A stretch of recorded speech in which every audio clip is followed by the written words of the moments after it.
اللہ اللہ اللہ۔ اب دیکھو کون سا مرشد ہے، کون سا پیر صاحب ہے، کون سا سالک ہے، کون سا مرید ہے کہ جو یہ دعویٰ کرتے ہیں کہ مجھے سیر انفسی اور سیر آفاقی بھی ملا ہے، سفر در وطن بھی ملا ہے، لیکن اگر ان کو ہم دیکھیں گے تو ان کا ظاہر شریعت غراء محمدی سے متحلہ اور متزین نہیں ہے۔ جب ان کو دیکھتے ہیں تو ان کے بہت ساری ایسی چیزیں ہوتی ہیں جو شریعت سے متصادم ہوتی ہے۔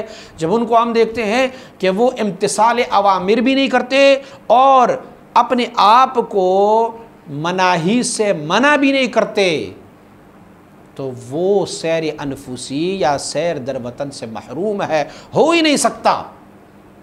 وہ ذکر کرے، جو بھی کرے، چلے کاٹے، جو بھی کرے، جب تک کہ وہ شریعت غراء محمدی پر عمل پیرا نہ ہو، اس وقت تک وہ سیر انفسی اور سفر در وطن سے اور سیر آفاقی سے وہ محروم ہے۔ اچھا، کچھ لوگ ایسے بھی ہوتے ہیں کہ جس کو ہم دیکھتے ہیں کہ وہ شریعت غراء محمدی صلی اللہ علیہ وسلم سے ان کی اعمال و کردار و افعال جو ہے وہ متصادم ہوتے ہیں، پھر بھی اس میں کچھ نہ کچھ ہمیں مطلب ان کی محفل میں ہمیں وجد بھی مل جاتا ہے۔ ان کے کام ایسے ہوتے ہیں کہ وہ شریعت مطہرہ سے متصادم ہوتے ہیں، لیکن ان کے مریدوں کو ہم دیکھتے ہیں کہ انہوں نے عمامی بھی پہنے ہیں، سنت پر بھی عمل پیرا ہوتے ہیں، لیکن خود پیر صاحب جو ہے وہ بہت ساری ایسے خامیوں میں مبتلا ہوتے ہیں کہ جو شریعت غراء محمدی سے متصادم ہے۔ اب جو ان کی اثرات ہوتے ہیں مریدین میں یا ان کی محفل میں جو وجد و حال ہوتا ہے، اسے ہم کیا کہیں؟ آپ فرماتے باوجود مخالفت شریعت اگرچہ برابری سری موئی باشد، اگر بالفرض احوال و مواجد دستہات داخل استدراج است۔ آپ فرماتے ہیں شریعت مطہرہ سے مخالفت ایک بال برابر بھی اگر مخالفت ہو، ایک بال برابر بھی، ایک موئی برابر بھی اگر مخالفت ہو شریعت محمدی صلی اللہ علیہ وسلم سے، اور پھر بھی اس میں کوئی احوال و مواجد و کشف بھی دیکھ رہے ہوں گے، اور اس میں سے جناب جب وہ کسی کو توجہ کریں گے تو اس کی توجہ کی تاثیر بھی اگلے پر ہوگا، تو فرماتے اور وہ خود جو ہے اگر ایک بال برابر بھی شریعت مطہرہ کی خلاف ورزی کریں گے تو یہ جو حال و کیفیت ان کا ہے، احوال و مواجد ہے، یہ سب استدراج ہے۔ اللہ رب العزت اسے مہلت دے رہا ہے، سنستدرجہم من حیث لا یعلمون واملی لہم ان کیدی متین۔ رب کائنات فرماتے میں پھر ان کے لیے مہلت دے دیتا ہوں۔ یہ استدراج ہے ان کی دلیل اور ثبوت یہ ہے کہ جیسے براہمک کے ساتھ، براہمہ ہند یا فلاسفہ یونان کے ساتھ ہوتے ہیں، یہ برہمنوں کے ساتھ، یا اس کے علاوہ کوئی جادوگر ساحر ہوتا ہے، یا اس کے علاوہ کوئی کرتب دکھانے والا مداری ہوتا ہے، وہ بھی مخیر العقول کام سر انجام دے دیتے ہیں، تو وہ ان کے حق میں استدراج ہے۔ ایسی ایک بندہ جو اپنے آپ کو صوفی بھی کہتا ہے، تصوف اور سلوک میں بھی ہے، لیکن اس کے باوجود بھی وہ تصوف اور سلوک میں ان کا فعل جو ہے وہ شریعت غراء محمدی سے متصادم ہو، ان کا کوئی کام شریعت محمدی صلی اللہ علیہ وسلم سے برخلاف ہو، تو آگے ان کی مریدوں میں جو تاثیر ہوگا یا اس میں اپنی کوئی تاثیر ہے تو وہ تاثیر استدراج ہے کہ آخر اورا رسوا خواہند ساخت، آخر میں اللہ کریم اسے رسوا فرماتا ہی رہے گا، وہ رسوا ہو جائیں گے۔ کچھ عرصے تک وہ تو ہاہو تو ان کا ہوتا رہے گا، وہ بڑی مستیاں ہوتی رہیں گی، ان کے کرتب تو بڑے وہ دکھائیں گے، لیکن چونکہ شریعت غراء محمدی سے مخالف ہے، اسی لیے وہ کچھ عرصے کے بعد اللہ رب العزت لوگوں میں دکھلائیں گے، لوگوں کو دکھائیں گے کہ یہ استدراج ہے، اور ان کا استدراج پھر ختم ہوگا۔ خلاصی باتباع محبوب رب العالمین علیہ وعلی آلہ من الصلوات افضلها و من التسلیمات اکملها، ممکن نیست نجات پانا بغیر اتباع محمد مصطفیٰ صلی اللہ علیہ وسلم، یہ ممکن ہی نہیں ہے۔ نجات دنیاوی اور نجات اخروی دونوں وابستہ باتباع محبوب رب العالمین ہے۔ بہت بڑا صوفی ہوگا، بہت بڑا شیخ ہوگا، اپنے آپ کو کئی ناموں سے قطب دوران بھی کہیں گے اور فلاں علاقے کا قطب بھی کہیں گے، اپنے آپ کو کہلائیں گے بھی لوگوں سے، اور بڑے چرچے بھی اپنے کرائیں گے، لیکن ان کا عمل اگر شریعت محمدی سے متصادم ہے تو استدراج تو ہو سکتا ہے، حقیقت کوئی نہیں ہے، سلوک نہیں ہے، تصوف نہیں ہے، یہ عرفان نہیں ہے، یہ اللہ کی وصل و قرب کا رستہ نہیں ہے۔ اور ان کے لیے سب سے پہلا شرط جو ہے وہ اتباع شریعت قرائے محمدی صلی اللہ علیہ وسلم ہے۔ حیات چند روزہ در مرضیات حق سبحانہ باید صرف نمود۔ ہم اپنی چند دن کی زندگی کو اللہ رب العزت کی مرضیات میں کیوں نہ گزاریں؟ ان چیزوں کی طرف کیوں جا رہے ہیں؟ بھائی کہیں کہ لوگ میری کرامت دیکھیں، لوگ مجھ سے متاثر ہو جائیں، ان چیزوں کی طرف کیوں جاتے ہیں؟ رب کو راضی کر بھائی، مخلوق کی رضا سے رب کی رضا بہتر ہے۔ چی زندگانی اس و قدام عیش اس کہ مولائی این کس از کردار اون ناراضی باشد۔ اللہ اکبر، یہ کون سی زندگی ہوئی؟ یہ کون سا عیش ہے کہ کسی کا رب ان کی کردار سے ناراض ہو؟ اللہ ان کی کردار سے ناراض ہو، لوگ راضی ہو جائیں گے نا، روز لوگوں کا کیا ہے؟ تو یہ کون سی زندگی ہے کہ اللہ کو ناراض کر بیٹھتے ہیں لوگوں کو رضا کرنے کے لیے، وہ اس پہ خوش ہوتے ہیں۔ حق سبحانہ بر احوال جزی و کلی و مطلع است۔ اللہ رب العزت ان کی جزی اور کلی احوال پر اطلاع رکھتے ہیں، لوگوں کے سامنے کچھ اور اندر کچھ، پھر لوگوں کو دکھلاوے کے لیے کچھ کر رہے ہیں۔ اللہ سے یہ چھپا تو نہیں ہے، شرم باید کرد، ان کو شرم کرنی چاہیے۔ مثلا آپ فرماتے ہیں اگر ایک بندہ اگر دانند کے شخص سے از عیوب و افعال ناپسندیدہ نشان اطلاع خواہد یافت، ایک بندہ یہ سوچے کہ یہ فلاں بندہ میری عیب والی کردار اور افعال سے ان کو اطلاع مل جائے گی، تو پھر وہ کیا کرتے ہیں؟ ان کے سامنے وہ افعال تو نہیں کرتے ہیں نا۔ چچا، مما، ابو، بابا، استاد، پیر صاحب، یہ لوگ جب آپ سمجھ رہے ہیں کہ یہ لوگ میرے اس کام سے خوش نہیں ہوتے تو ان کے سامنے تو وہ کام نہیں کریں گے نا۔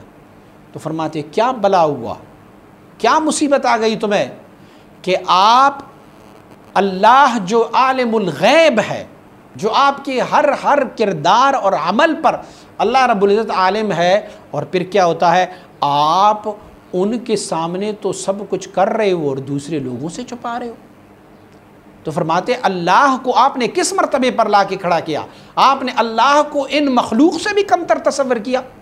لوگوں کے سامنے جب لوگوں کو کوئی چیز پسند نہیں ہوتی تو ان کے سامنے تو وہ کام نہیں کرتے، لیکن اللہ کے سامنے کرتے ہو۔ اللہ تو تمہارے ہر عمل پر اللہ رب العزت بصیر ہے، دیکھنے والا ہے۔ فرماتے ہیں نعوذ باللہ سبحانہ من شرور انفسنا ومن سیئات اعمالنا، ہم اللہ سے پناہ مانگتے ہیں کہ ہمارے نفس ہمیں شر میں ڈال دے اور ہمارے برے اعمال سے ہم اللہ کی پناہ مانگتے ہیں۔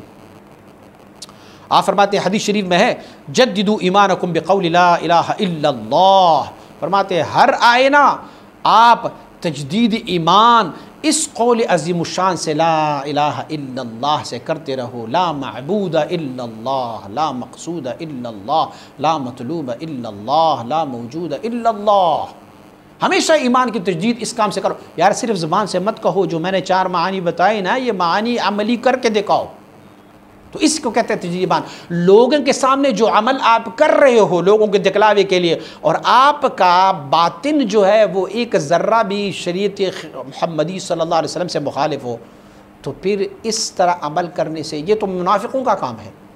منافق کیا کرتے ہیں کہ یراؤن الناس، لوگوں کے سامنے کرتے ہیں کچھ، لیکن فی الحقیقت ان کا کام یہ نہیں ہوتا، دل میں کچھ ہوتا ہے اور زبان پر ان کا کچھ ہے۔ اور آپ فرماتے ہیں توبہ اور انابت اللہ رب العزت کی بارگاہ میں کرو، از جمیع افعال ناپسندیدہ، تمام جو افعال میرے رب اور رب کے حبیب کو ناپسندیدہ ہے ان ساروں سے توبہ کر کے اللہ کے بارگاہ میں، شاید کہ فرصت توبہ تا وقت دیگر نہ دہند، میں بھی کہ اللہ رب العزت آپ کو اگلے لمحے تک توبہ کی فرصت ہی نہ دے، اگلے لمحے آپ فوت ہو جائیں، وفات پائیں، اسی لیے ابھی ٹائم ہے، ابھی توبہ کر لے اللہ رب العزت۔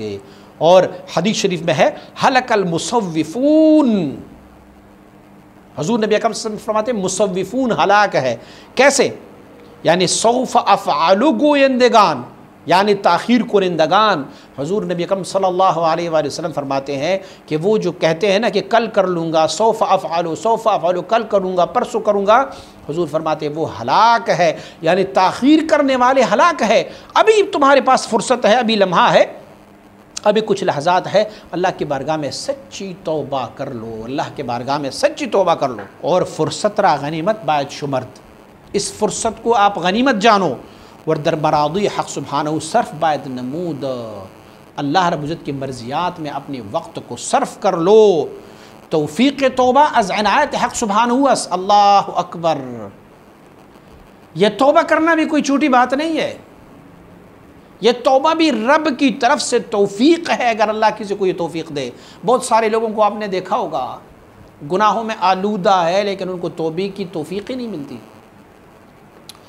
فرماتے ہیں یہ توبہ بھی اللہ کی توفیق میں سے ہیں، جب رب کائنات کسی کو توبہ کرنے کی توفیق دے سو وہ توبہ کر لے، یہ توفیقات الہی میں سے ہے۔ اور فرماتے ہیں کہ رب کائنات سے ہمیشہ اسی چیز کی خواہان رہیں کہ یا اللہ مجھے توبہ کرنے کی توفیق عنایت فرما، یا اللہ توبہ کرنے کی توفیق عنایت فرما، توبۃ نصوحا کرنے کی توفیق عنایت فرما پروردگارا۔ وہ درویشان کے قدم راسخ در شریعت دارند و از عالم حقیقت نیک شناساند، از ایشان ہمت باید طلب نمود و مدد باید جست تا عنایت حق سبحانہ از دریچہ ایشان ظاہر شدہ تمام بجانب جناب قدس خود تعالی جذب نماید و مخالفت را در وی گنجائش نماند۔ اللہ فرماتے ہیں توبہ کی توفیق چاہتے ہو نا، اور یہ دعا بھی مانگتے رہتے ہو کہ توبہ کرنے کی توفیق عنایت فرما۔ فرماتے ہیں پھر توبہ کرنے کے لیے، توفیق حاصل کرنے کے لیے ایک طریقہ اور بھی ہے۔ فرماتے ہیں وہ درویش جن کو اللہ کریم نے ایک راسخ قدم عنایت فرمایا ہوا ہے شریعت مطہرہ میں، مضبوط شریعت پر چلنے والے درویش ہے کہ وہ عالم حقیقت سے بہت آشنا ہے، فرماتے ان سے مدد لیا کرو۔ ان کی مدد کیسے؟ ان کی بارگاہ میں جایا کرو، ان کی مجلس میں بیٹھا کرو، ان سے اکتسابی باطنی لیا کرو۔ توبہ کی توفیق تمہیں نہیں ہو رہی نا، ان کے بارگاہ میں جاؤ تو پھر اللہ تمہیں توبہ کی توفیق بعنایت فرمائے۔ وَلَوْ أَنَّهُمْ إِذ ظَّلَمُوا أَنفُسَهُمْ جَاءُوكَ فَاسْتَغْفِرُوا اللَّهَ وَاسْتَغْفَرَ لَهُمُ الرَّسُولُ لَوَجَدُوا اللَّهَ تَوَّابًا رَحِيمًا۔ میرے آقائے نعمت حضور سید عالم صلی اللہ علیہ وسلم کے بارگاہ اقدس میں جانے والے لوگ جو توبہ پر جن کو استقامت اور توفیق نہیں ہوتی، بارگاہ اقدس میں جائیں، اللہ کے بارگاہ میں توبہ کر لیں، اور اللہ کے حبیب بھی ان کے لیے شفیع رہے، ان کے گناہوں کی مغفرت کی طلبگار رہے تو اللہ ان کے گناہوں کو معاف فرماتا ہوتا ہے۔ توبہ کی توفیق نہیں ہے تو پھر کسی درویش راسخ شریعت مطہرہ پر کاربند کسی شیخ کے پاس جاؤ، ان کے بارگاہ میں بیٹھ جاؤ۔ اور بنی اسرائیل کے اس بندے کا واقعہ میں بار ذکر نہیں کروں گا، حدیث شریف میں ہے کہ جس نے 99 قتل کی تھی، ان کے توبہ کی توفیق اللہ کریم نے ان سے سلب کی ہوئی تھی، اور توبہ کی توفیق ان کو کیسے ملی؟ ایسے کہ وہ کسی درویشوں کے گاؤں کی طرف چل پڑے، صرف نیت کر کے اس طرف چل پڑے تو اللہ کریم نے انہیں ان کا توبہ نہ محض قبول فرمایا بلکہ پروردگار عالم نے ان کے گناہوں کو بھی معاف فرما دیا۔ فلہٰذا اگر چاہتے ہو کہ توبہ ایک لازمی چیز ہے، اگر چاہتے ہو کہ مجھے توبے پر اللہ پاک توفیق عنایت فرمائے توبہ کرنے کے، تو اس توفیق کے لیے کسی درویش کے بارگاہ میں چلے جاؤ کہ اللہ رب العزت کی عنایت ان کی روشندان سے، اس درویش کی روشندان سے تمہارے جانب آ جائے اور تمہیں بھی روشن کر دے۔ یہ روشندان درویش کا سینہ ہے۔ آپ ان کے بارگاہ میں جائیں گے تو اللہ کی عنایات ان کی سینے کے دریچے سے، سینے کی کھڑکی سے، سینے کے دروازے سے تمہیں بھی منور کرتا جائے گا۔ تاثری موئی راہ مخالفت شریعت کشاداس محل خطر است۔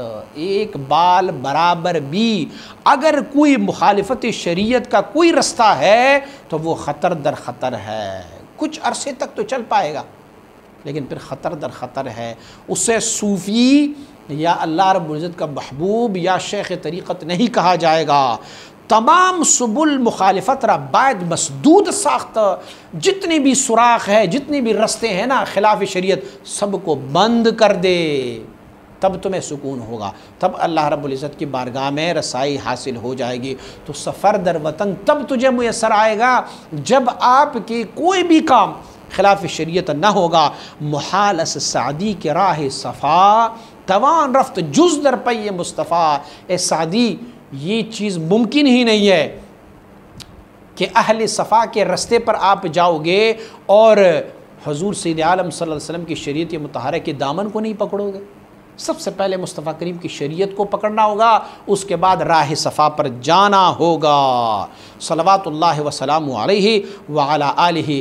اعتراض بر اہل اللہ خصوصاً کہ اس میں پیری و مرشدی درمیان باشد، راہ افادہ کشادہ شدہ باشد نہ باید کرد، وہ آن رسم میں قاتل باید انگاشت۔